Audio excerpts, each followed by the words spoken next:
मित्रों, आपका स्वागत है गायत्री उपासना भाग 2 में। मैंने पिछले भाग में आपको बताया था कि गायत्री मंत्र क्या है, गायत्री मंत्र में कितने देवता, कितनी शक्ति, कितने ऋषि उसमें समाहित हैं। तो उसी का ये दूसरा भाग है गायत्री उपासना का। तो मैंने आपको माला बताई थी कि उसमें रुद्राक्ष की माला सबसे बढ़िया होती है, चंदन की तुलसी की माला भी ठीक होती है। मैंने आपको ये भी बताया था कि गायत्री का जो हम मंत्र जपते हैं वो विषम संख्या में होना चाहिए, और पहले दिन हमने जो मंत्र लिया है हर दिन उतने ही मंत्र आपने जपने। 1 माला तो 1 माला, 3 माला तो 3 माला, 5 कर रहे हैं पहले दिन तो 5, आगे नित्य आपको उतने ही माला का जाप करना है। आप अपनी मर्ज़ी से ना माला कम कर सकते हैं, ना माला आप बढ़ा सकते हैं। आज मैं आपका स्वागत करता हूँ। ये गायत्री उपासना का दूसरा भाग है। मैं आपको याद दिलाना चाहता हूं कि ये हमारा जो चैनल है इसका नाम है ज्योतिष सेवा आपके द्वार। इसमें हम ज्योतिष का बेसिक का भी पाठ हमारा चल रहा है। जो जिज्ञासु हैं ज्योतिष सीखने के उनके लिए, उनको हम ज्योतिष का पाठ पढ़ा रहे हैं। बेसिक चल रहा है और बेसिक वो देखें। मैं आपके समक्ष रोज़ कोई ना कोई वीडियो बेसिक ज्योतिष का ज़रूर डालता हूँ। आज मैं धार्मिक वीडियो आपके सामने पेश कर रहा हूँ और ये धार्मिक वीडियो है माँ गायत्री उपासना भाग 2। तो सबसे पहले मैं आप सबका स्वागत करता हूं अपने स्वागत चैनल में। मेरे चैनल का नाम है ज्योतिष सेवा आपके द्वार। अब मैं आपको बताना चाहता हूं कि जप कितने प्रकार का होता है। जप 3 प्रकार के होते हैं। पहला होता है वाचिक, दूसरा होता है उपांशु और तीसरा होता है मानस। जिसमें हम जो मंत्र बोलते हैं उसका उच्चारण हो उसे हम वाचिक कहते हैं। जैसे मुँह से बोलते हैं, जैसे ओम, ये वाचिक हो गया, इसको हम वाचिक कहेंगे। अगर हम ऐसे बोल के किसी मंत्र का उच्चारण करते हैं, ओम नमो भगवते वासुदेवाय, ये वाचिक उच्चारण है मंत्र का।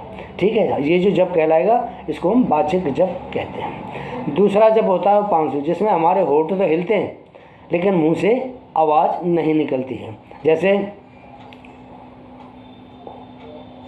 आपने देखा, होठ हिले लेकिन मुंह से आवाज़ नहीं निकली, इसको हम कहते हैं उपांशु। और तीसरा जो जप होता है वो होता है मानस। मानस का जप ये होता है कि ना आपके होठ हिलेंगे ना आपकी आवाज़ निकलेगी, वो अंदर ही अंदर उसको हम जपते हैं। जैसे मैं आपके सामने बैठा हूँ बिल्कुल शांत मुद्रा में, ना कोई होठ हिलेगा ना आँख खुलेगी, बिल्कुल एकदम शांत मुद्रा में, बिल्कुल एकदम शांत मुद्रा में जो जप किया जाता है उसको कहते हैं मानसिक जाप, मनसा जाप। ठीक, तो जाप होते हैं 3 प्रकार के। अब मैं आपको एक चीज़ और बताना चाहता हूँ कि जब हम आसन पर बैठते हैं, सबसे पहले माँ गायत्री का ध्यान करते हैं, तो वहाँ सबसे पहला जो काम है हमारा अपने आसन को पवित्र करना। और आसन को पवित्र कैसे करते हैं तो मैं आपको बताता हूँ। आप एक शुद्ध लोटा, उसमें एक चम्मच डाल के बैठिए और उस लोटे से थोड़ा पानी लेके अपने जहाँ आप आसन पर खड़े हो जाएं, और एक बार खड़े होके जैसे घड़ी चलती है एंटी क्लॉक जो घड़ी चलती है उस हिसाब से थोड़ा सा अपने सिर के ऊपर घुमा के हाथ को पानी छिड़कते जाएं। और अगर मंत्र आपसे आता है तो बोलें ओम अपवित्रम पवितो वा सर्वावस्था हम गतोपि वा यह स्मरेत पुंडरीकाक्षम सर्वैयाभंतरै शुचि ओम पुनात पुंडरीकाक्षम पुनात पुंडरीकाक्षम पुनातु।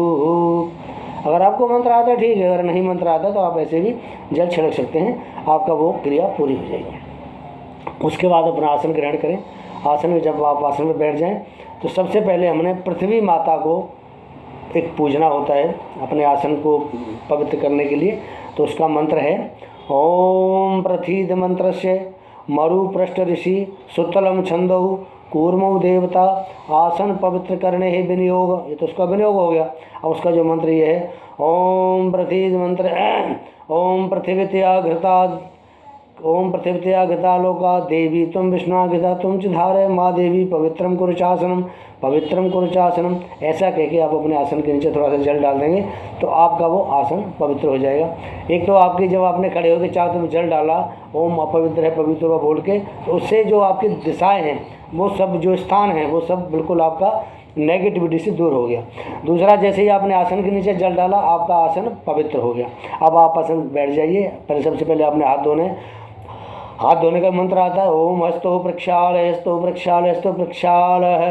अब आपने हाथ धोया, हाथ साफ कीजिए। उसके बाद आपने उस चम्मच से 3 बार जल अपने उल्टे हाथ में चम्मच पकड़ के सीधे हाथ में जल रखिए और वहाँ आप जो है ऐसे मंत्र बोलेंगे ओम माधवाय नमः। एक बार चम्मच से जल डालेंगे, दोबारा फिर डालेंगे ओम केशवाय नमः, तीसरी बार फिर जल डालेंगे और बोलेंगे ओम ऋषिकेशाय नमः। उसके बाद आपने उस जल को आचमन करना है, पी लेना है। उसके बाद चम्मच से जल डाल के अपने दोनों हाथों को ओम गोविंदाय नमो नमः हस्तो प्रक्षाल हस्तो आपने अपने हाथ धोने।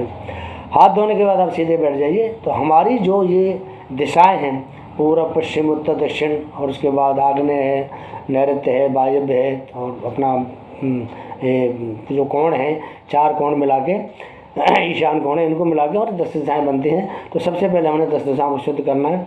आपने पूर्व दिशा की तरफ मुँह करके बैठना है। तो सबसे पहले सामने चल के छींटे मारिए, ओम पूर्वे रक्षतु 12 है। फिर आपने दक्षिण दिशा में मारिए, ओम पूर्वे रक्षतु 12 है, आग्नेयाम गरुड़ध्वजै, दक्षिणे पद्मनारस्ते, नैऋत्य मधुसूदन, पश्चिमे चैव गोविंदो, वायव्यात् जनार्दन, उत्तरे श्रीपते रखे, देशानाय महेश्वर। इस प्रकार की सारी ये 8 दिशाएं हमने पवित्र हो गया हमारा। हमने 8 दिशाओं में जल छिड़क दिया, पवित्र हो गई।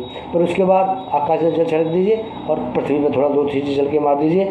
आपकी 10 दिशाएँ पवित्र हो जाती हैं। उसके बाद आप अपना तिलक लगाइए।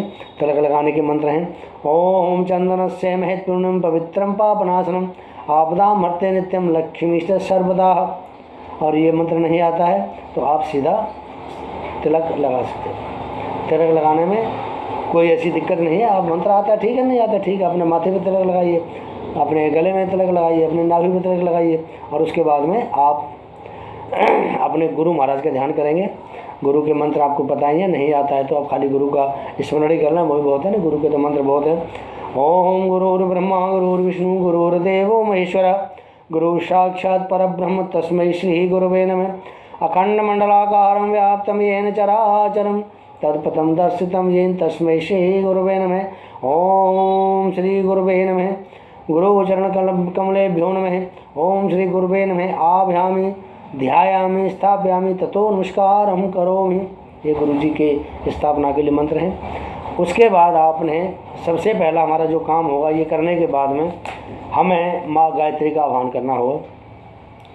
गायत्री का आह्वान करने के लिए सबसे पहले में आपको कुछ मुद्राएं होती हैं जिनको हम करान्यास कहते हैं। वो करान्यास करना बहुत ज़रूरी है। जब तक आप करान्यास नहीं करेंगे, आप माँ गायत्री के मंत्र जाप के लिए आप शुद्ध नहीं हैं। करान्यास कैसे करते हैं?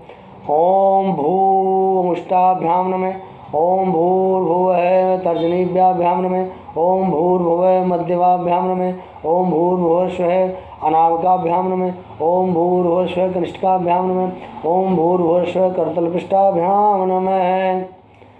दोबारा करेंगे इसके लिए। ओम हृदयाय नमः, ओम भू शीर्षे स्वाहा, ओम भू शिखाय वष्टे, ओम स्व कवचाय हम, ओम भूर्भुवः स्व नेत्रात्राय वोष्टे, ओम भूर्भुवः स्व स्त्राय फट।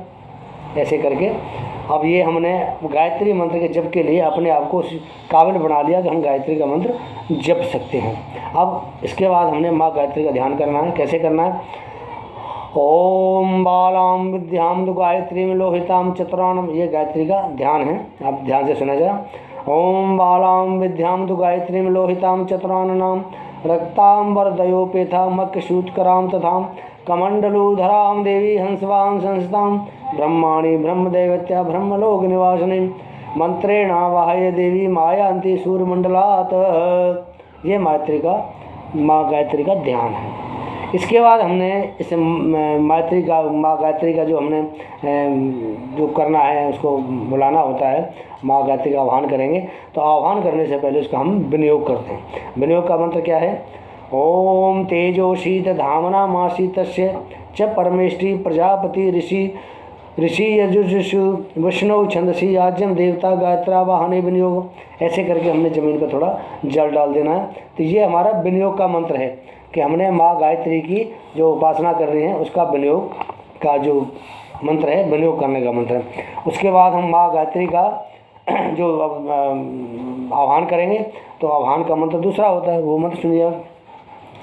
ओम तेजोषी शुक्रमशमतवसी धामना मास प्रेम देवा नाम नाम दृष्टम देव यजनमसी। चम्मच से थोड़ा जल जमीन पर डाल देंगे। इसका मतलब ये होगा कि हमने माँ गायत्री का आह्वान कर लिया।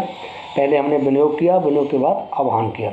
आह्वान के बाद में हम ये अपने सामने उम्मीद करेंगे कि माँ गायत्री हमारे सामने आके विराजमान हो गई हैं। तो उसका प्रणाम हम कैसे करेंगे? माँ गायत्री को हमने पर प्रणाम करना है। हमारे सामने माँ गायत्री, हमने उनका आह्वान किया, वो आ गई और हमने उनको प्रणाम करना है। कैसे करना है? गायत्र शीत विवस्वान ऋषि सुराण महापंडित तक चंद्र है परमात्मा देवता गायत्र प्रस्थाने विनियोग।